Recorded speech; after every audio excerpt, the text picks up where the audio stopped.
Welcome, everyone, and thank you for joining us today. My name is Tracie, Napoli, and I'm the Director of Fund Development and MARCOM at Osteoporosis Canada, and I will be your cook-along host for today. We thank the Winnipeg Foundation and Manitoba Health Seniors and Active Living for their partnership for this cook-along webinar. In addition to everyone who will be cooking along today, we have Zoom attendees and also are live streaming on Osteoporosis Canada's Facebook page. So a big welcome to everyone who is watching today. This webinar will provide general information about cooking and food knowledge. It is not intended as individualized health or nutrition advice. If you have questions about nutrition, consult a physician or registered dietitian. Now, during the webinar, we're going to attempt to answer a few questions. And if you're on Zoom, you can just look at the bottom of your screen and there's a Q&A icon. If you're on Facebook, you can enter a question in the comments section and we'll do our best to answer questions as we move through the webinar in the time allotted. Nutrition plays an important role in overall bone health and in preventing and managing osteoporosis. So when planning meals, include foods with bone-building nutrients like calcium and protein, and be sure to take a vitamin D supplement daily. Calcium is one of the key minerals that makes bone hard, and vitamin D ensures our bodies can absorb enough calcium. Protein is also necessary to build and repair bone tissue. So let's get cooking. Today's featured recipe is Paneer and Chickpea Stew with 350 milligrams of calcium and 27 grams of protein per serving. Did you know chickpeas, a half cup, have 7 grams of protein and 30 milligrams of calcium per serving? You can find today's featured recipe by visiting osteoporosis.ca/recipes. It's my pleasure to welcome Emily Richards, a professional home economist, freelance food writer, chef, and cookbook author who enjoys culinary instruction for home cooks who want to learn more and have fun in the kitchen. Emily is the author and co-author of 9 cookbooks and also writes and develops recipes for print, online publications that include everyday cooking and healthy eating. You can see Emily share her passion for food at trade and consumer shows, radio and television appearances, and on webcasts just like this one. Welcome, Emily.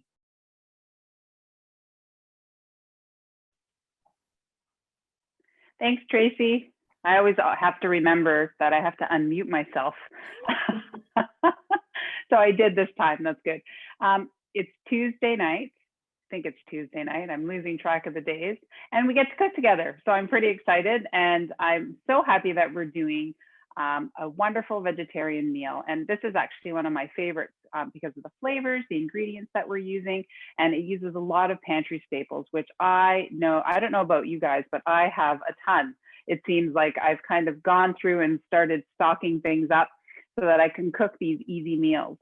So what we're going to do together is we have some wonderful groceries that you got from DeLuca's, and we are going to be chopping some ingredients together. I have everything out in front of me. I did ask you to do a few little things ahead of time, but if you didn't get them done, that's okay, because I pretty much didn't get very much done. It was a crazy day around here. So as we go along, please feel free if you have questions to ask, or if you're worried about something as you're doing it, you can show me. That's the great part. I do miss doing in-person cooking classes because I could kind of walk around and help people out. So this kind of works a little bit the same way because you all have cameras in front of you and I don't necessarily need to see you, but if you want to show me what you're doing and maybe a reaction, that always helps too. So if you have thumbs up or thumbs down, I have yet to see any thumbs down. So hopefully we continue on that path. So this is a wonderful stew that is actually quite quick because we are using a vegetarian protein, and I adore paneer. I use it in different ways, and it is very simply made with milk and a little bit of salt.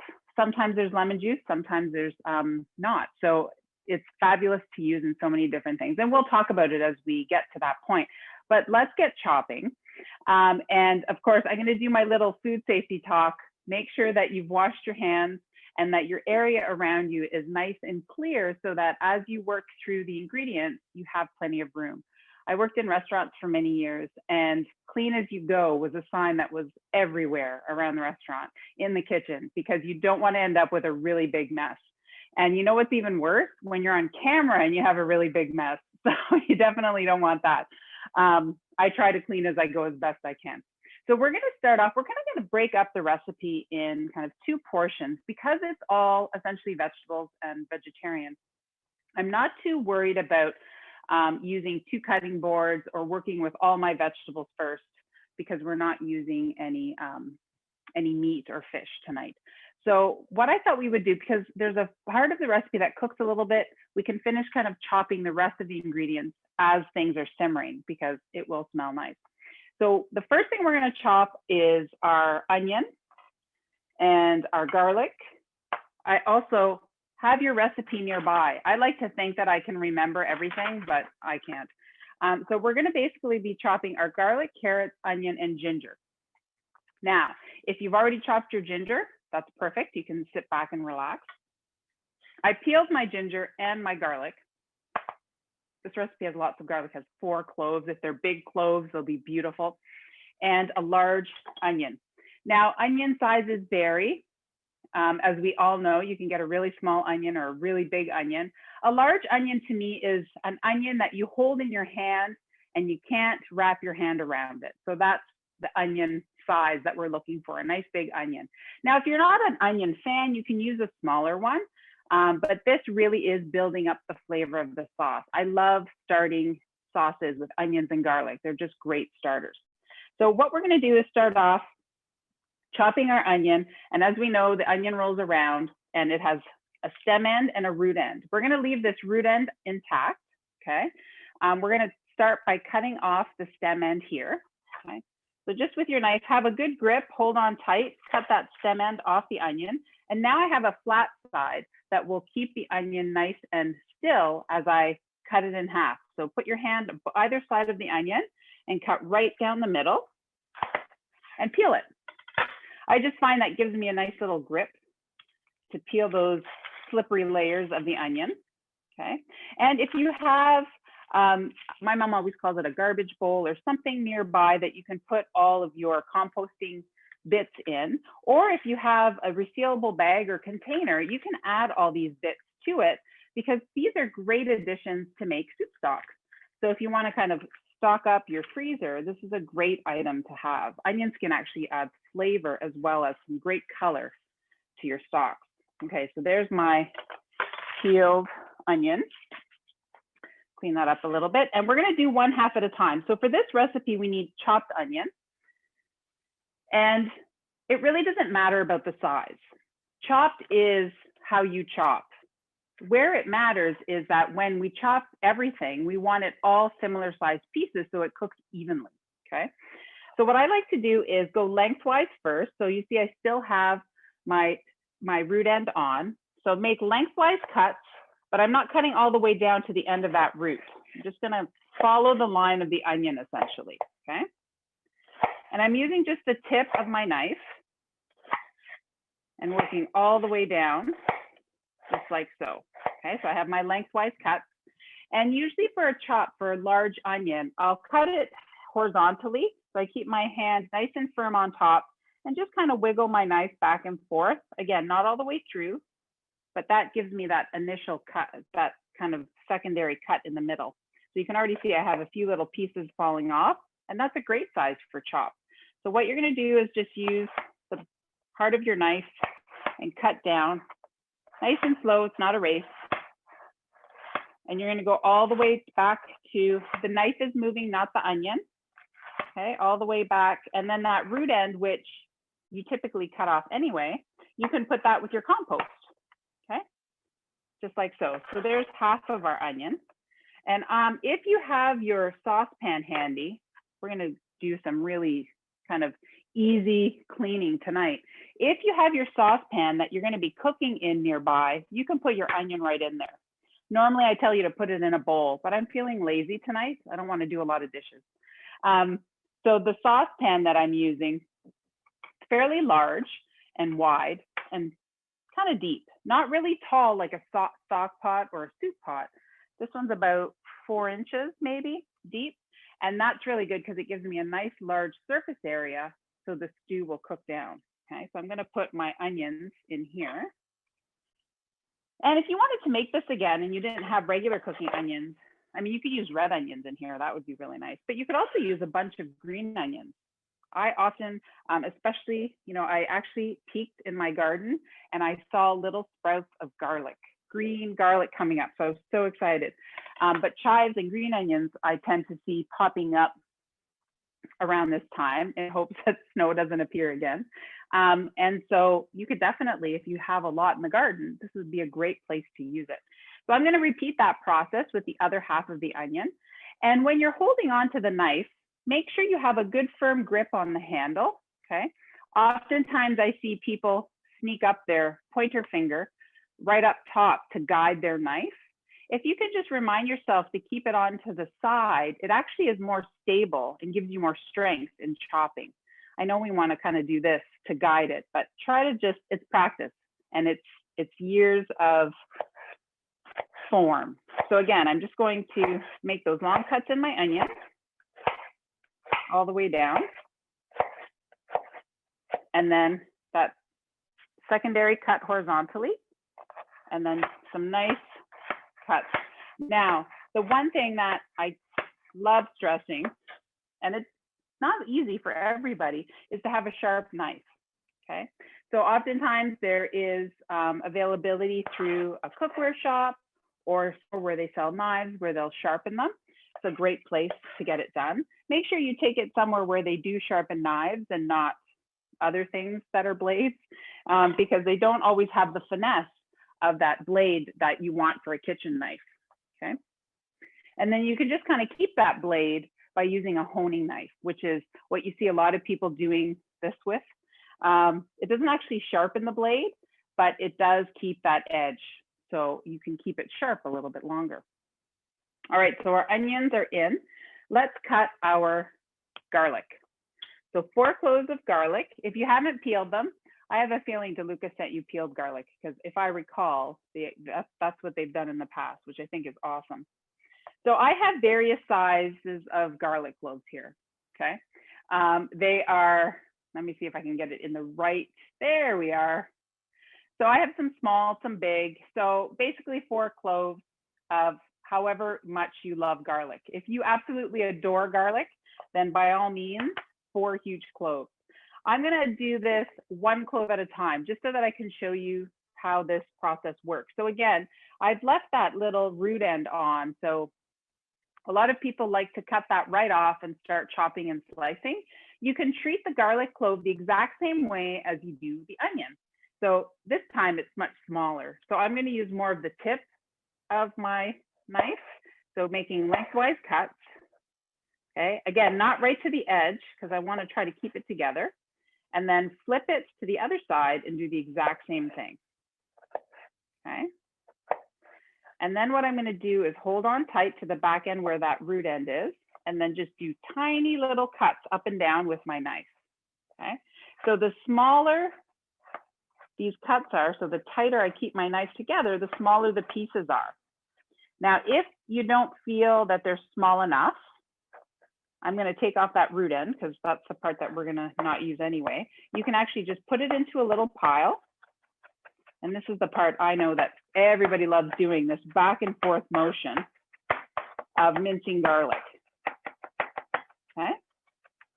And then you have these nice, great little pieces of garlic.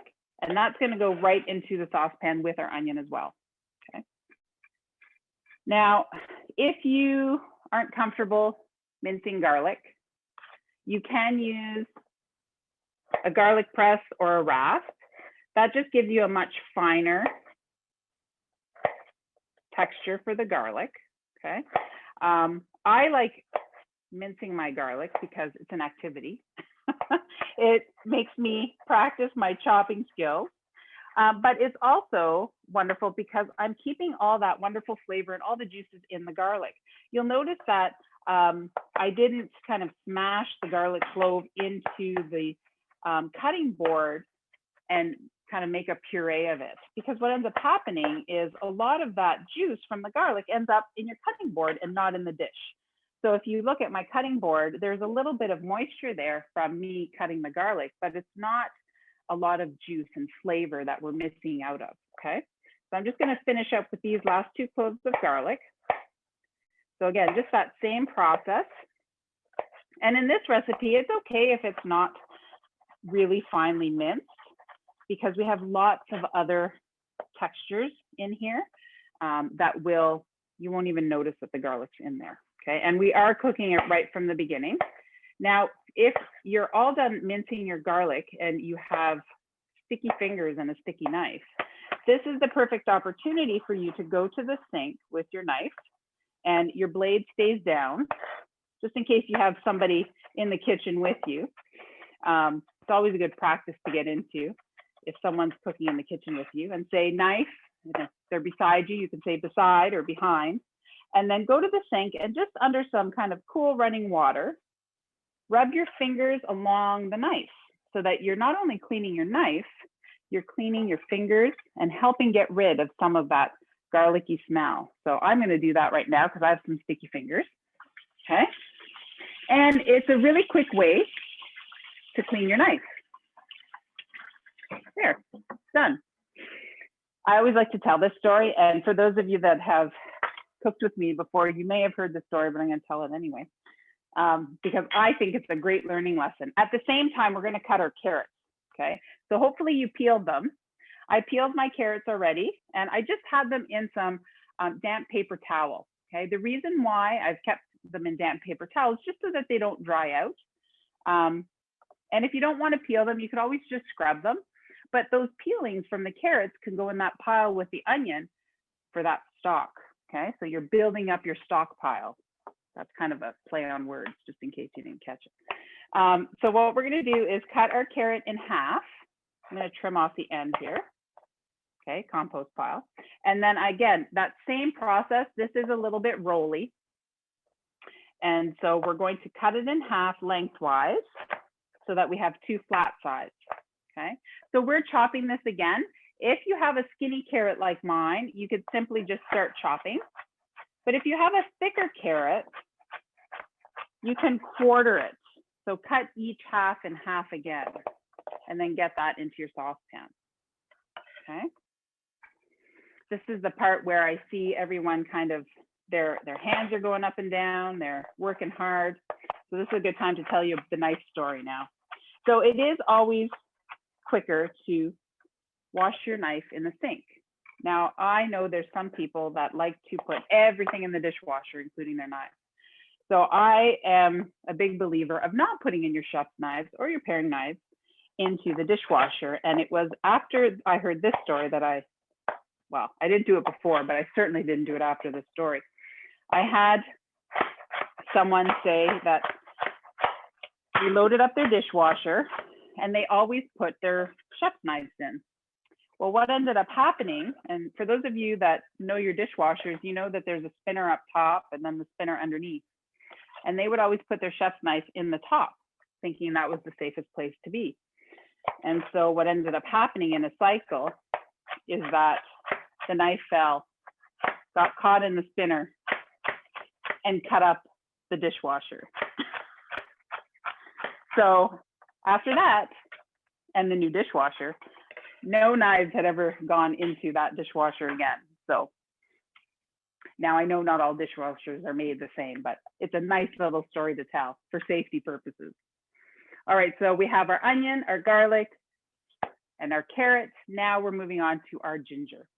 So fresh ginger is a wonderful ingredient to have on hand. I love it just sliced up. You pour boiling water over it. It makes a beautiful ginger tea, and it adds so much flavor to stir fries, soups, and in our case, this delicious stew. So it does tend to have kind of a rough skin on it. So if you haven't peeled yours already, you can use a small paring knife and peel it, or you can use the back of a spoon and scrape it off. That works really well with a thinner skinned ginger.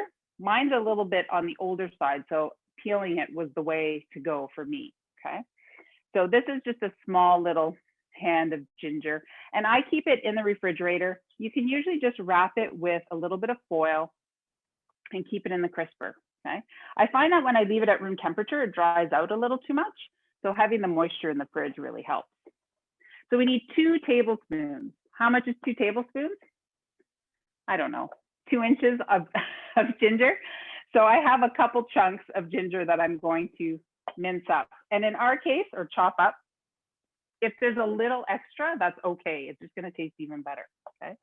The thing that you can do is just do the same thing. We're making those slices, okay? And I'm gonna stack these up and to make little sticks first, or little julienne pieces, okay?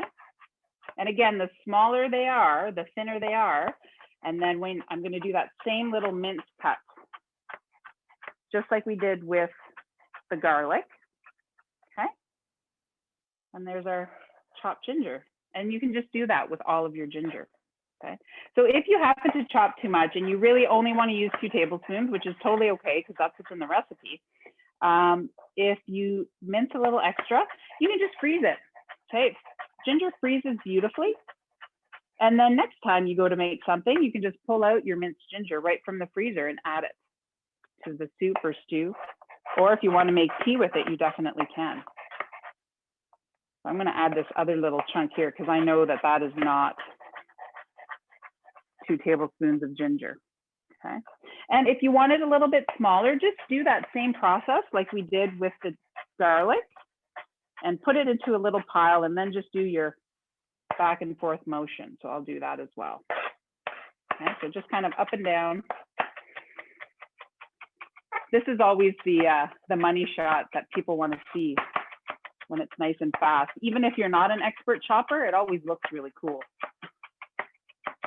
All right, so into our saucepan it goes. All right, isn't this exciting? We're going to start to cook now. This is a one-pot meal that kind of we can cook as we are still doing things, and I love that. Now, normally I talk about mise en place and having everything measured out and then cooking it, but because this has a break in the recipe, it works really well to get some mise en place done and then work with the rest of it as it's cooking. Now, of course, if time is of a concern, having everything ready, so all your mise en place ready and then just cooking along gives you the opportunity to get a side dish ready or other things, okay? So what we're gonna do is start cooking our veggies. So we're gonna start off with 2 tablespoons of canola oil. And canola oil is perfect for this because it's a neutral oil and we wanna start the flavor right from the get-go, okay? So I'm going to turn this on to about a medium heat. And my gas burner is sometimes a little tricky. And the reason why we want to do it over medium heat is because we want to slowly cook out some of the water and get the flavor out of the vegetables, okay, and soften them. So that's how we're going to start. I'm going to get myself a spatula so that I can stir. Now this is where, remember I talked about the different size of chops. This is where it's going to vary a little bit. So if you have bigger chopped vegetables, it's going to take a little longer to soften. But the goal is to have them all similar sizes. So the carrot and onion for sure, because those are bigger vegetables, we want those similar size pieces. Now remember, we do have those smaller pieces as well. So we want to make sure that we are stirring as this starts to cook. So we're keeping an eye on that, but we're also going to measure out our spices. And we have a lot of spices, okay? So I'm going to keep this right in front of me so that I don't screw it up. And I measure the correct amount with my measuring spoon. This is not a recipe that I would say add a pinch of this or a dash of that, because the flavor of this stew is dependent on all these spices. Okay. Emily, can I ask a question about the ginger? So I know like garlic can burn, you got to be super careful. So we got the onions and carrots in there. We've added the garlic. Am I needing to watch the ginger too? Is that like, will it burn too, or keep things moving? You basically want to keep stirring everything as it's cooking. And if you know that your medium heat is high, then turn it down a little bit. So if your stove runs hot at medium, turn it down to a medium low or low, because you definitely don't, if it gets a little bit of color, there's nothing wrong with that. But we definitely don't want to have any singeing or any extra caramelization. We never say burn. It's extra caramelized. That's what it is. Because as soon as you say burn, no one's going to eat it. Yeah, that's so true. Extra caramelization.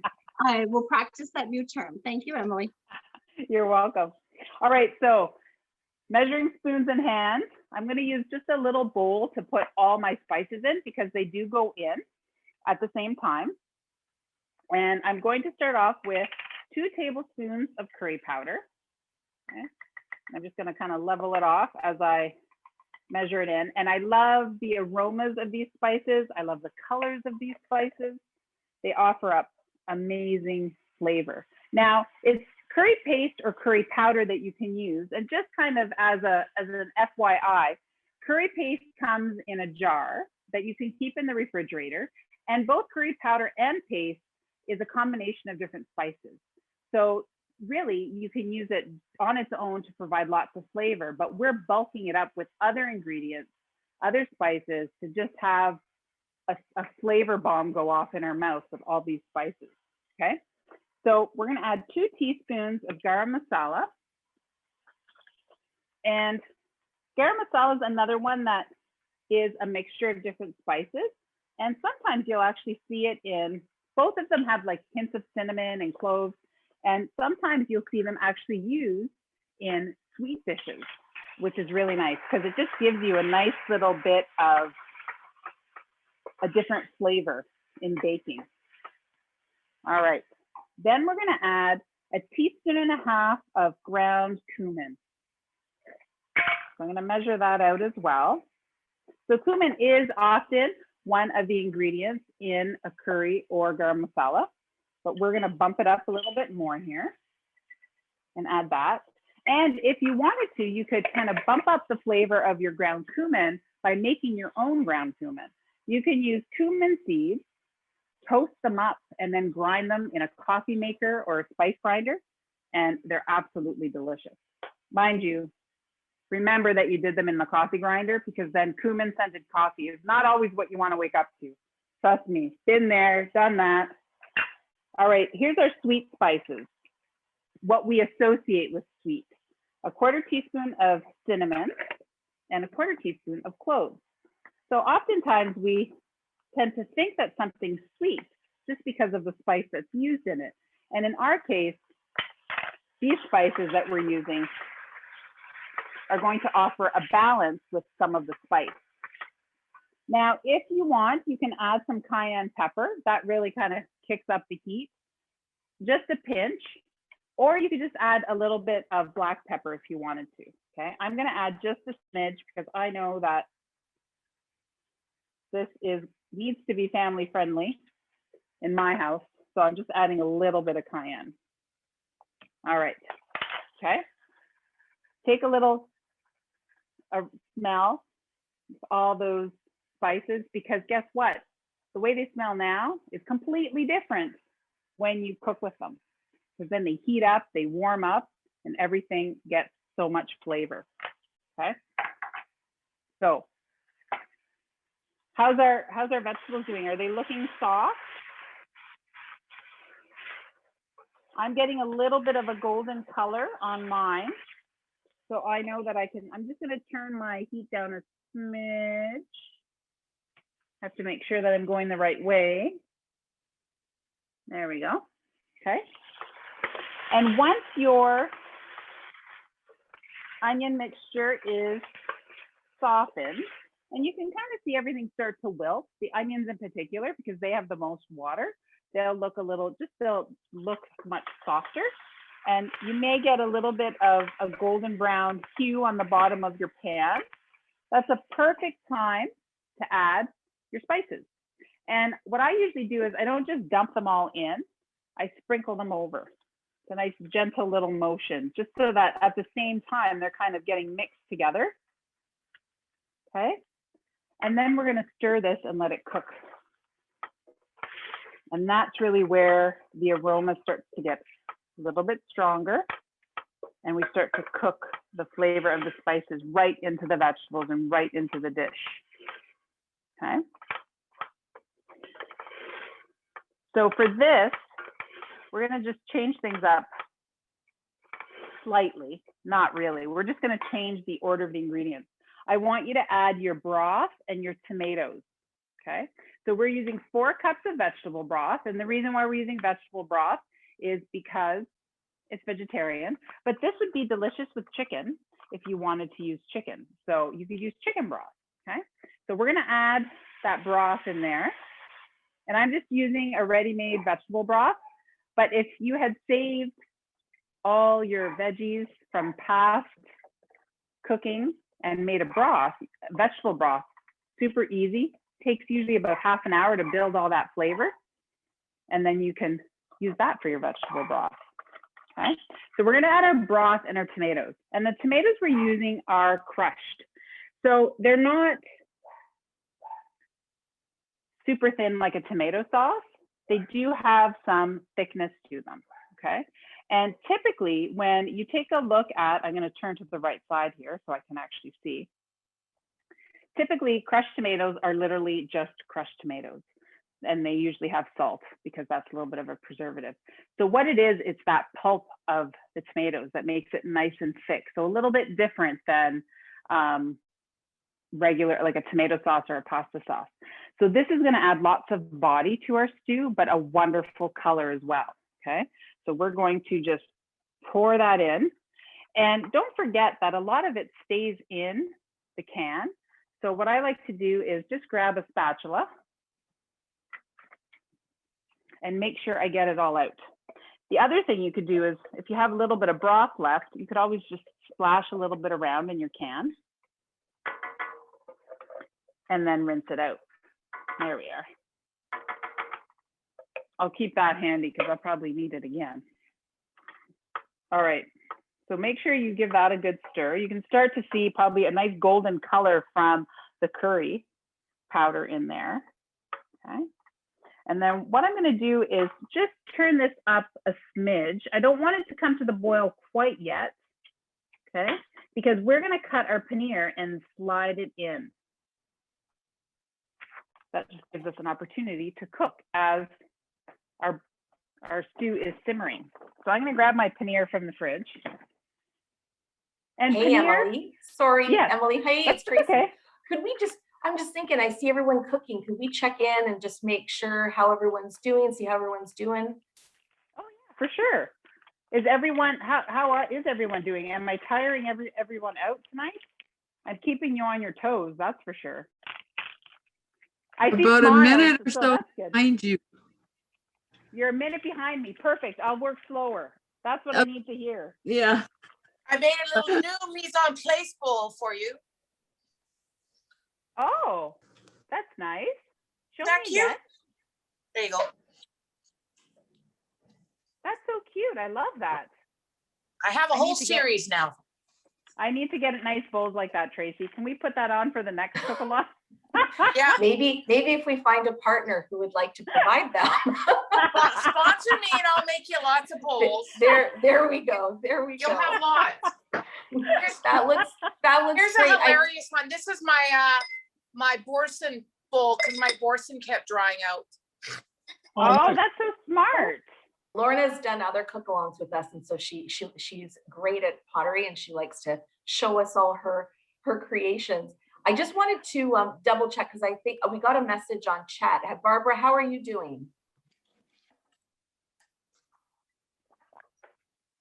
And Roseanne, how are you doing? I see you're unmiked, unmuted. Are you good, Roseanne? Yeah, I am good, but my pot was too small, so I had to go and find a bigger one. But I'm okay.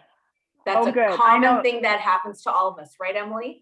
Yes, it is. And sometimes having the size. So I'm here. This is my opportunity to talk saucepans Yeah. before I jump into paneer. This is a small saucepan. Okay. Now, of course, if I Right. bring it up close, it looks huge, but it's not. It's just a small. It's about across the top. It's about 5-6 inches. Okay, and it's actually the same depth as the saucepan that I'm using. This is medium. So this, when you don't see in a recipe, it just says in a saucepan, assume medium all the time. So this is medium. So this is about 8 inches across and it's a little bit taller than the saucepan that I'm using, okay? Now in the recipe, I called for a large shallow saucepan. So this is large, and by shallow, it's just the difference of height. So this would be a large saucepan too, but it's just a little bit more shallow, that's all, okay? So the reason why a soup pot would work, what ends up happening with stews, and particular this one, because we're not covering it to cook anything, we're actually leaving it uncovered so that it evaporates and thickens as we cook. So with a deeper soup pot or a stock pot, for example, which would be even taller, it takes that much longer for the steam to crawl up and evaporate. And typically what ends up happening is it falls back in. So there's my saucepan lesson for today. But I should have done great. it. Thanks, Emily. I should have done it sooner though, so that you wouldn't have had to switch pots. Oh, that's fine. Just more work to clean up. So I mute now? I go to mute now? Yes, please. Oh, Yeah, thanks, Roseanne. Yes, please. Okay, Emily, show us the paneer. Sure, this is paneer, and it's cheese. It's basically cheese, the simplest form. If you've ever had halloumi, it's very similar. I find that paneer is not quite as salty as halloumi, and it comes in a similar size package as tofu. So if you are a tofu lover, you could replace the paneer with tofu, or if you needed to switch up and make this vegan, because obviously paneer is made with cow's milk from our lovely Canadian dairy farmers, and it adds that wonderful creaminess without melting. So if you've ever had a non-melting cheese, that is exactly what paneer is. And it fries up beautifully. So if you ever wanted to just sear it or grill it, it works really, really nicely. But what we're gonna do is let it soften and cook and absorb the flavor of this lovely, the spice mix with the tomatoes and broth, and just let it cook on its own that way. So what we're gonna do is, it's a big square. So I'm gonna actually cut it in half, okay? And then I'm gonna cut it into little cubes. So I'm gonna cut each half in 4, because I think that will be the easiest, okay? And then think about how it's gonna fit in your mouth, because it doesn't really melt, so it kind of stays that size. So think about how it's gonna fit on your spoon and what size the chickpeas are, because we're gonna add chickpeas as well. So don't make them too big. And then just cube them up and add them right into your broth and tomato mixture, okay? And I love paneer because it does really absorb the flavor of whatever you cook it in. So it is something that is super versatile. You can also just cube it up, pan fried in a little bit of oil, and then add it to a salad. So if you're looking for a nice way to get a little bit of vegetarian protein in there, it's a great thing to do, okay? And you can also season it up if you wanted to. You could add a little bit of Italian seasoning in there if you wanted to. Hey, Dad. And if you really liked these flavors, you could heat up a little bit of canola oil, cook the spices, and then just pan fry the paneer in it. And you can enjoy that on its own. And if I'm not speaking out of turn here, Tracie, that would be a great way to get some calcium, would it not? Hi, Emily. Sorry, could you repeat that? The house line is ringing because we're working from home. Sorry. That's hilarious. No, I was just saying, if someone wanted to just kind of cook up some paneer and fry it up with a little bit of seasoning and add it to a salad, that would be a great way to bump up some calcium, would it not? Absolutely. I mean, I think what the great part about this, and we're going to share some other ingredients that are great pantry staples and great to keep in the fridge and in your freezer, is that if you can find ingredients that you can stock up on, especially when they're on sale, things like the chickpeas and the paneer that have calcium and protein. And sometimes ingredients don't have a ton of those nutrients, but when you combine them, well, then that's how you get the amounts that you need in every meal. And so that's one of the reasons why this is great. It's also vegetarian. And Emily, as you had said, there's options for to make this vegan with tofu. And you want to make sure when you get the tofu, that it's a tofu that has calcium in it. Right, Emily? Because it's not all made the same. No, it's not all made the same. And that's where a little label reading goes a long way. I know sometimes we think we're in a rush, we have to pick up things, you know, I'm grabbing this and I'm going into my cart. If you just kind of flip it and go, oh, hey, look, and then you'll notice what is on that label. Like I just flipped over because I grabbed this first. This is the broth that I'm using. And oh, look, I wanted some calcium. This has 10 milligrams in it. But then that's not for the whole container, it's per cup. So you just want to take note of that. Now, of course, I don't know what I did with the paneer, but you would do the exact same thing with the paneer. And the great thing with paneer, because it is so well packed, it has a fairly good shelf life in your refrigerator. So I know that it seems like it ebbs and flows in my grocery store. Sometimes I can get it, and then sometimes it's all out. So I usually double up and keep a couple in the fridge so that I know if I'm making this dish or anything else with paneer, I don't have to kind of go searching for it. So that's a great thing about pantry staples, because they do kind of stick around for a while, and you can do your meal planning around them, which I think is probably the most difficult part for a lot of people, is that whole meal planning portion of what am I going to cook this week? You all had no choice tonight. This is what you were cooking. So this is it. All right, so what we're going to do is, once you've chopped up your paneer, put it into your tomato and broth mixture. And what we're going to do is let this cook for a little bit. Okay, so we want it to come to the boil. Now with tomatoes, as we all know, it starts to come to the boil. It might start to spurt. So just reduce the heat a bit, and we want it to simmer. So that's when you get those more gentle bubbles on top, not those big, huge bubbles that make a mess behind your stove, or in my case, on my camera.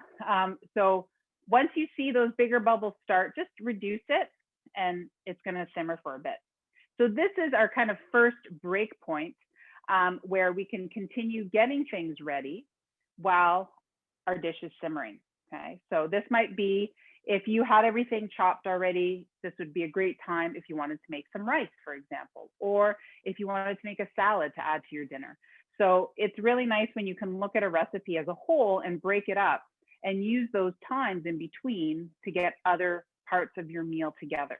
Okay, but we're going to continue chopping. That's kind of why I broke it up a little bit.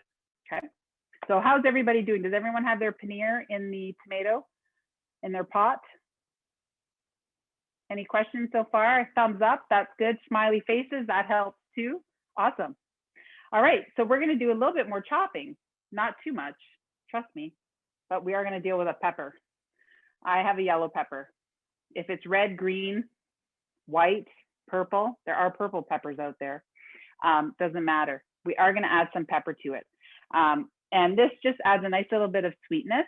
That's why the carrot was in there, by the way, in the beginning. I didn't really talk about it because there's all those spices in there, but when you use vegetables like peppers, carrots, those types of ingredients, they add a nice element of sweetness to balance out all those spices that we were using. And it just creates a wonderful dish. So what we're going to do is, and there's many ways to cut a pepper, but I like to do it my way.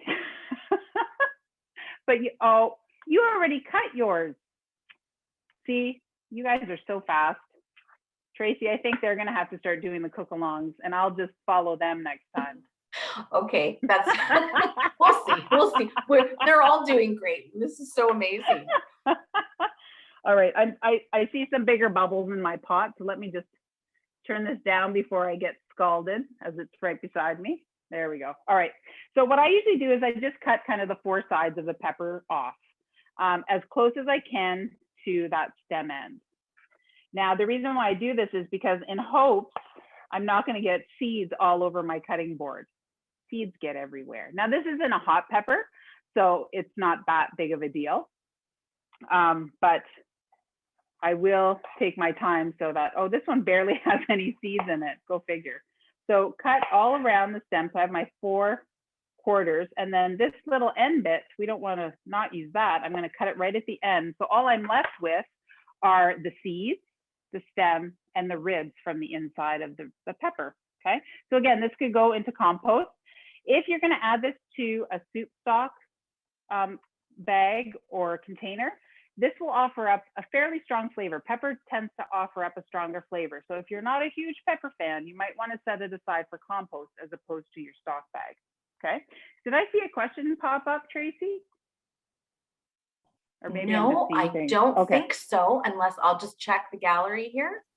I had a question about how with the cheese, how it's formulated that it doesn't melt when heated, where other cheese would. So, oh, that's a great question. And it's actually about the temperature of where the milk goes. I made some paneer. And actually, maybe I'll post it later on Facebook. It's a recipe that I developed for the Ontario dairy farmers. And it's pretty simple. It's very similar to making ricotta cheese, where you cook the milk and you add salt and lemon juice. And it's about compressing the curds and letting them sit so that they really there's no space around them. Now, this is the simplest form, because if you talk to a dairy farmer and a cheesemaker, they will be much more specific in the production of it, especially on a grand scale. So what you would make at home, like what I made at home, is a little bit softer than what we're using today because it's made on such a bigger scale.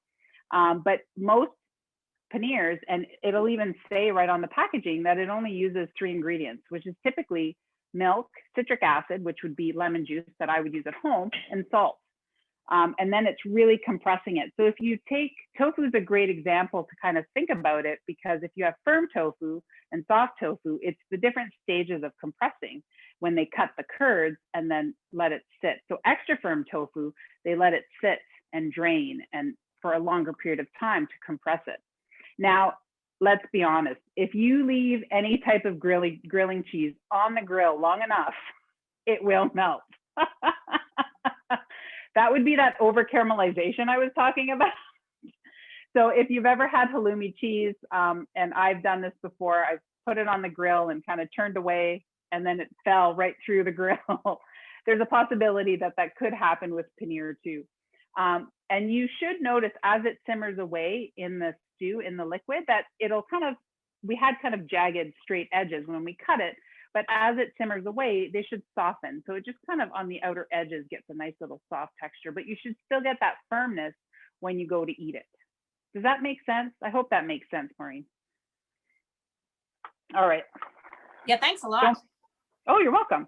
So don't forget to stir this every now and again, because you don't want it to all stick to the bottom.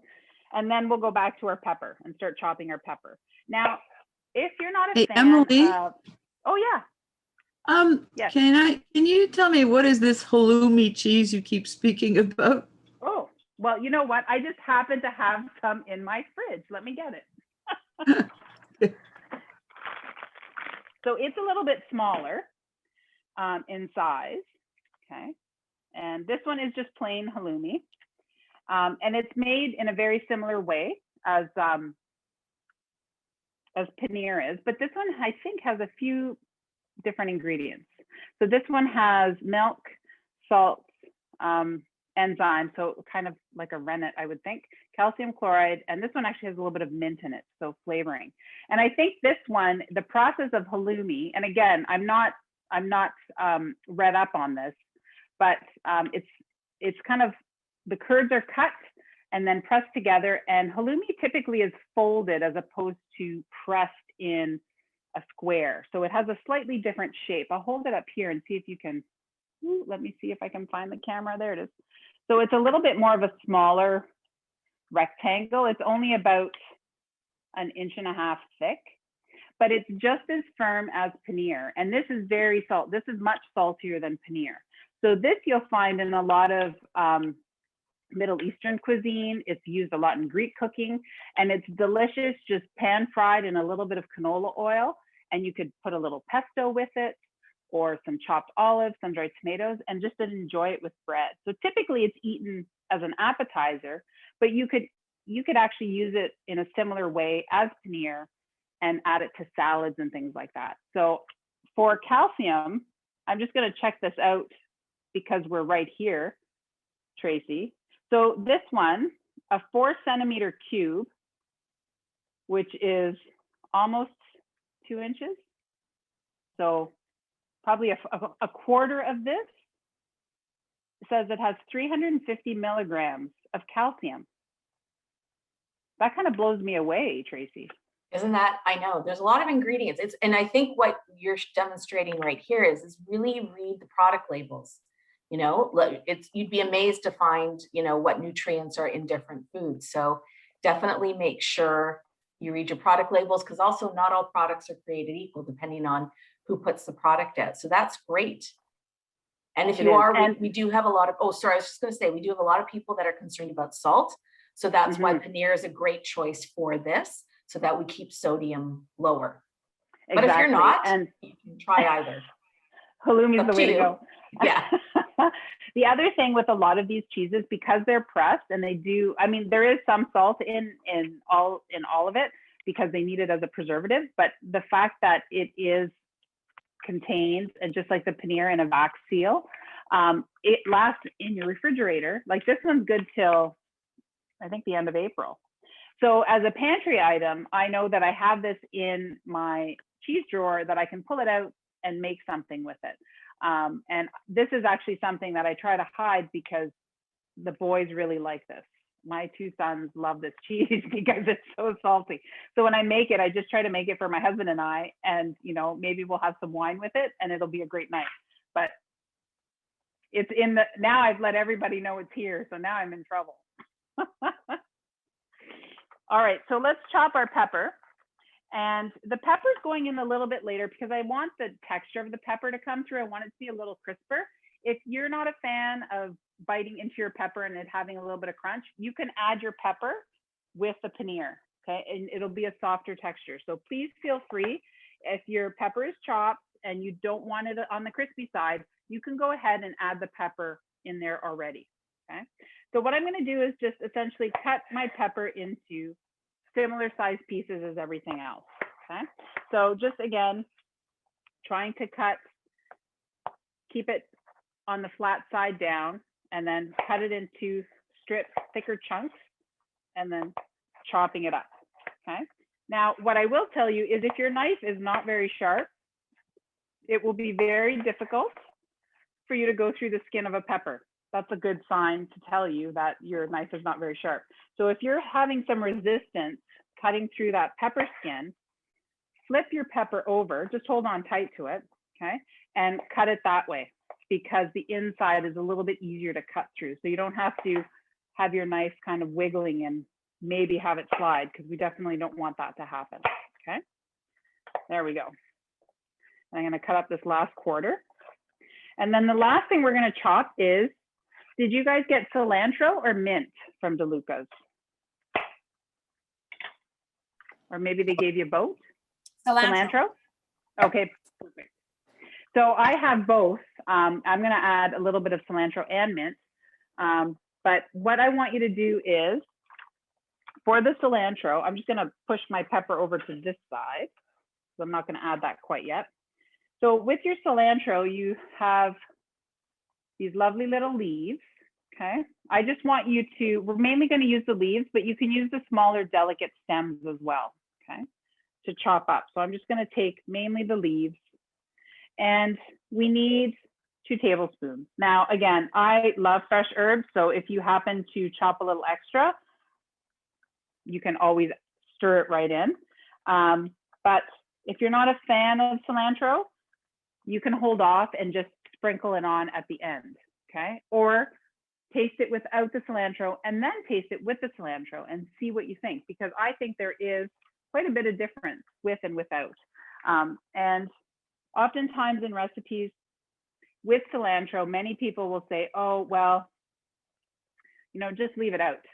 But it really does add a nice herbaceousness to the recipe. So instead of leaving it out, try a different herby herb.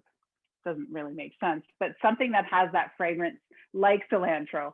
Basil is one of them. Mint is another, because they're flowery and they have a lot of flavor. So instead of just saying, forget the cilantro, try using basil or mint in place of it, because it will work in many recipes, or use a combination of both. So what I'm going to do is, because I do have some mint, I am going to, and I want to use it up because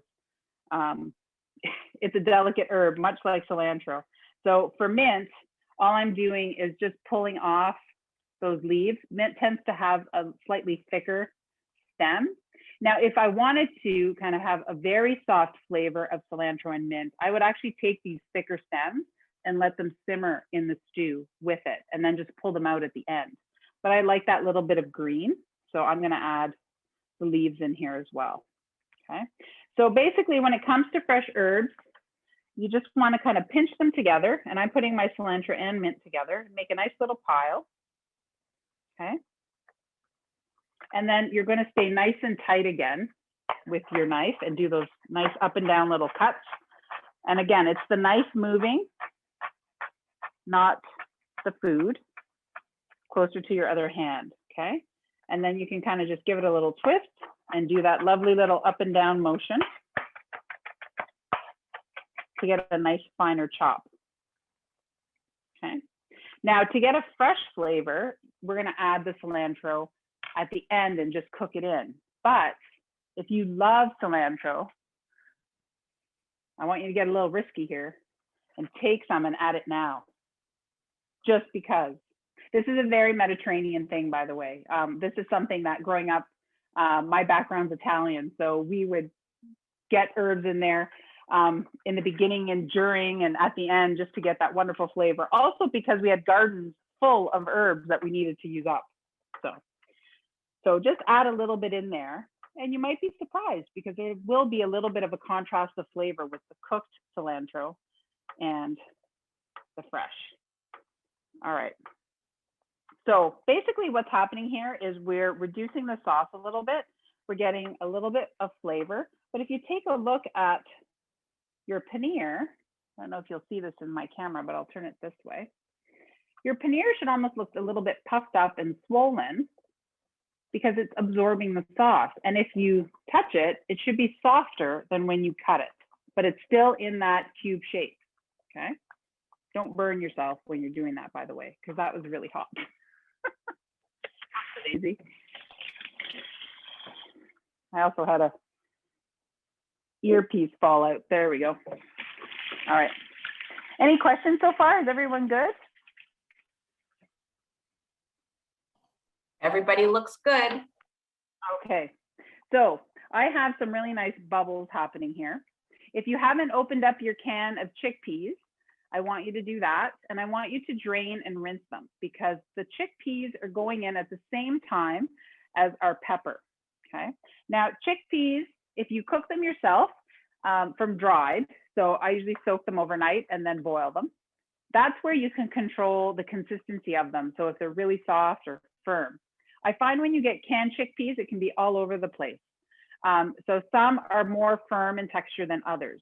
So I always recommend, if you have not found the chickpea that you love yet, that you continue to buy different brands, taste them and see how you enjoy them. I found that my brand is the no-name brand because it's a nice soft texture and it makes great hummus and it's great in soups, it's great in stews, and it's great with pasta because I don't want to be biting on chickpeas in a crunchy way. I'll roast the chickpeas if I want that, okay? So it's just a little experiment that you can do at home. But if you cook them yourself, you can also make lots and cook them to the texture that you want, let them cool, and then freeze them. So 1 can of chickpeas is about 2 cups.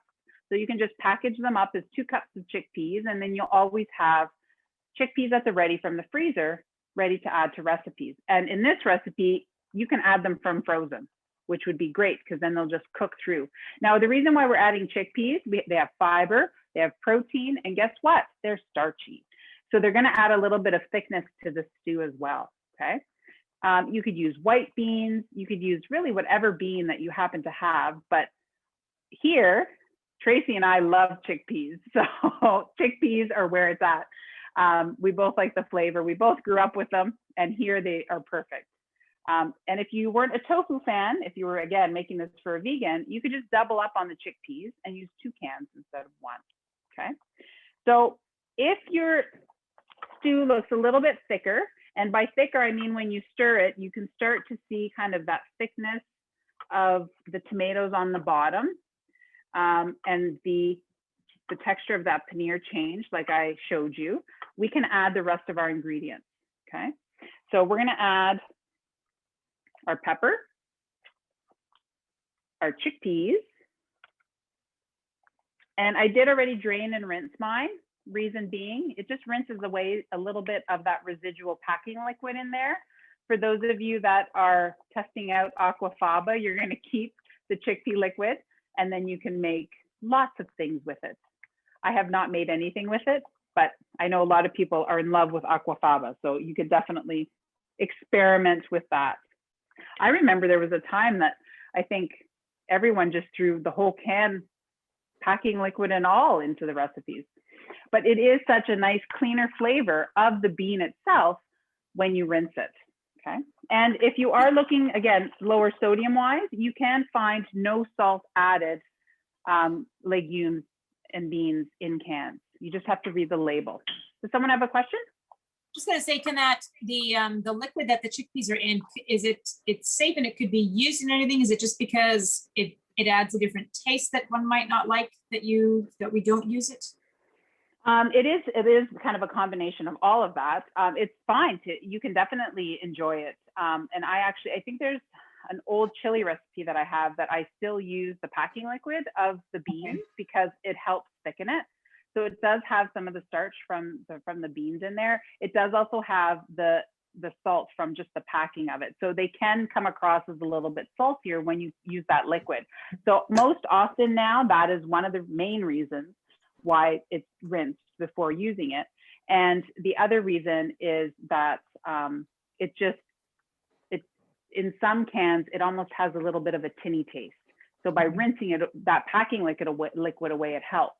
But there's cookbooks. I actually met a woman, she wrote a whole book on aquafaba. So the liquid, the packing liquid itself, you can beat it and use it like you would use egg whites.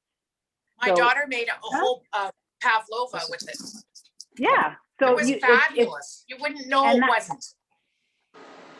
And I think that that's great because that's the whole food waste component, setting it aside and experimenting with it. When I talked to her name is Rebecca Coleman. She wrote the book called Aquafaba, and I tried some of the recipes and they're absolutely delicious. And for vegans who, are looking to widen their horizons, it's a great way to use up, they're already using the beans, so why not use the packing liquid? So, and by no means, if you were to put the packing liquid in here, would it cause an issue? No, it wouldn't at all. You might find that you might not want to add some salt at the end where we're going to taste it and add some salt to it. So that's where, some of the things would change, but it would definitely, so yeah, for those of you that, saved your packing liquid, you can experiment tomorrow night and then let me know what you do, because that would be good to find out. All right, what else goes in here? Our peas, another great pantry staple in the freezer, peas, 2 cups. I love peas. If you didn't have peas, you could use a different frozen vegetable. In season, you could use fresh peas. They typically take a little bit longer to cook, okay? I don't know if you can, I love the color of this. It's like perfect. Here in Guelph tonight, it's cool and gray and kind of miserable. So this is like the perfect meal for tonight to dig into.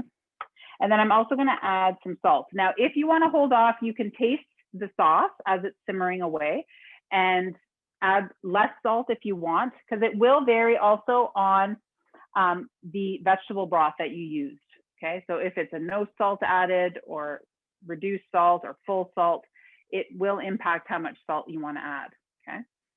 So I'm going to add about half the amount because I know that the broth that I had was a little bit on the salty side, okay? I'm going to sprinkle in my salt.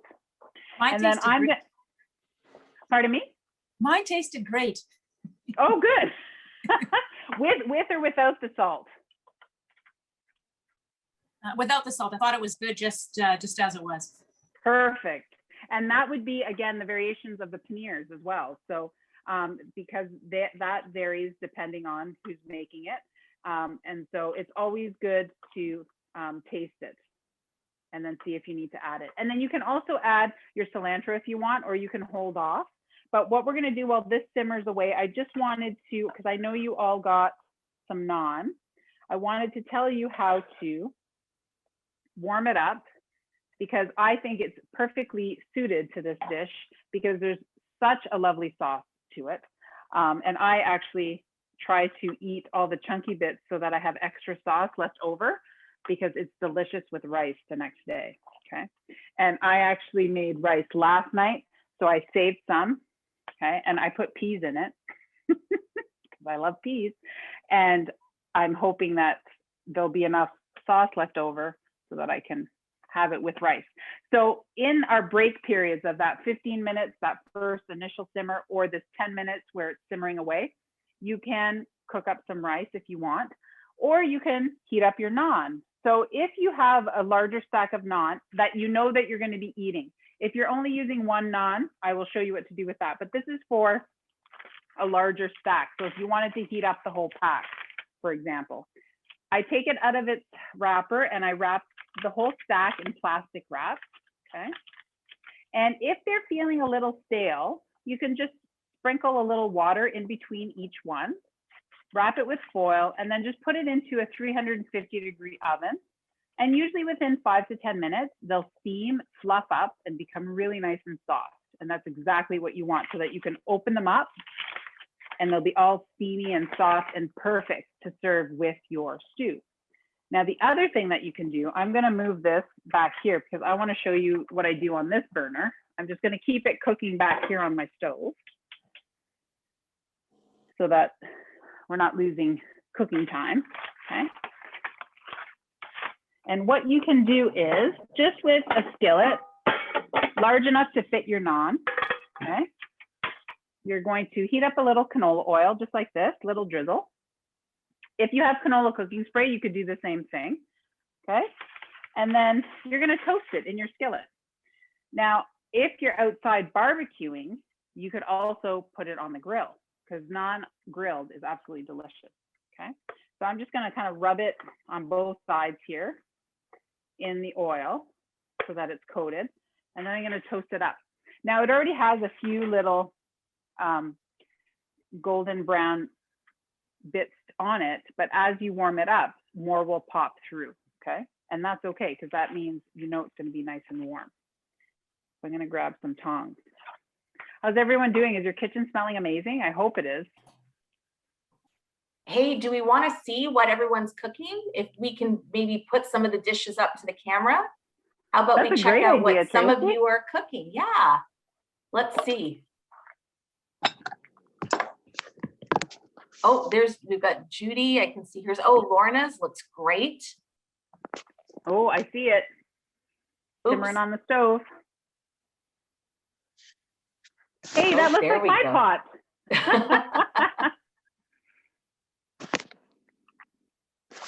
Love it. It'll go in a good bowl later, that's all. That looks great.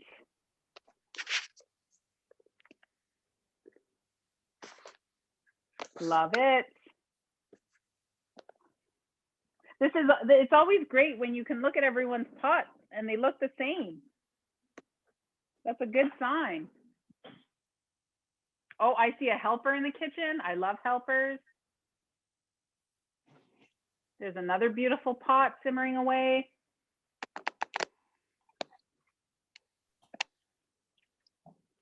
This is awesome. Oh, there's David's. That looks good too. Tracie, it's almost like I can smell everybody else's. Oh, and look, Jennifer's already plated it. Nice. I'm so jealous because I didn't clearly make this for dinner tonight. So I won't be enjoying it. My family already ate. They're eating out of the pot behind me. I don't know if you noticed. So it's already been declared delicious. That's awesome. Well, I'm going to serve up some of mine. But basically what you're looking for is that the stew to thicken up really nicely. And it doesn't have to be super thick. So don't think like chili thick, because you do want that sauce a little bit fluid, especially if you're serving it over rice, or if you had rice noodles, that would be delicious. or with the naan. I'm just going to take this naan out because it's nicely grilled here, and I'm going to bring back my stew, and then I'm going to serve up a bowl because mine has bubbled away nicely. Okay, so I'll just bring that back here and grab a spoon and serve it up. And I'm just going to cut the naan into, oh, you can hear that nice little slight crunch from being browned up. You can also do this with pita bread or tortillas. If you run out, I tend to always run out of the naan before the stew's done because I love tasting it. I'm just gonna grab a. Was there a question? Sorry, I missed it. There we go. So I'm just gonna spoon some of this up. Get our veggies in tonight on this Tuesday night. There we go. I'm gonna put a couple pieces of naan in there and then another little sprig of cilantro, just like that. And it's ready to eat. I'm sorry I can't share, Tracie. You're too far away. It looks delicious, and you've done another amazing cook-along cooking demo. And of course, we're going to ask you, because, you know, for all of us who aren't making this tonight, to do a taste test and let us know. Yeah, you got to do that. Don't burn your mouth, though. Yeah, I always have to remember to not burn my mouth. Okay, Emily, here's the next one. Where's the next one? Where am I looking? Lorna, here's the next bowl. It's my little bowl. That's beautiful. Is it full? And look how pretty the stew looks. So what fun. What a great thing to make.